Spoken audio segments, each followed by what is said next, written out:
We first see actress Carla Lynde as she arrives along with her co-star actor Paul Henderson as they meet with a real estate broker about a house in the 1971 film The House That Dripped Blood.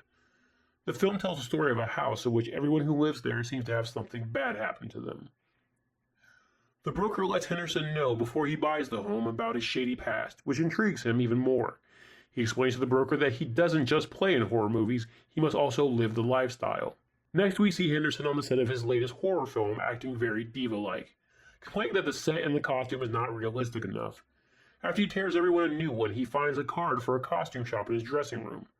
Upon arrival at the shop, he asks the strange caretaker if he has a long black cloak that a vampire would wear, as he will be playing one in the film. He sold the cloak for very cheap, and as he leaves, the caretaker makes the strange comment that he shall now rest in peace. The next day, Paul has a scene with Carla on the set, and as soon as he puts on the cloak, he loses control and bites her. Carla then slaps him and storms off. Paul, realizing the cloak is the issue, tries it on in front of a mirror and notices he has no reflection and even fangs out and starts to fly. He immediately takes it off in fear. The next day on set, he goes to Carla and apologizes for what happened the day before and asks what he could do to make up for it. She says dinner would work, and they make a date. The next day, the two have drinks at Paul's house. As they're mingling, he notices the front page of the paper telling the story that the costume shop he bought the cloak at has burnt down, and they found a coffin with a well-preserved body in the basement. Paul realizes the body had to be the shop owner and explains to Carla about the cloak that turned him into a vampire. Carla doesn't believe him and tells him he's just being silly and asks him to put it on. When he does at the stroke of midnight, like the day prior, nothing happens. When he takes it off, he realizes that the cloak he put on is a fake. Carla then takes out the real cloak and explains she switched them. She then puts the cloak on and explains that she's a vampire, and they want to turn him because they like his films. She then flies him, and it's assumed she bites him.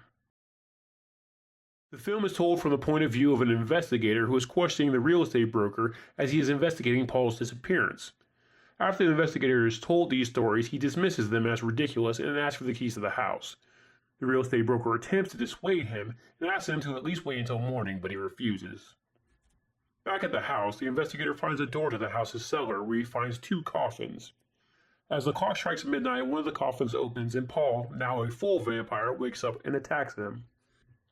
As the investigator is launched into a step stool, he takes one of the pieces broken off and launches it through Paul's heart. Just as Paul's body disappears, Carla rises from her casket before turning to a bat and attacking the investigator. Carla is played by the legendary Ingrid Pitt, who is best known as the lead vampire in the 1970 Hammer film The Vampire Lovers, and was cast in this film because of her performance there.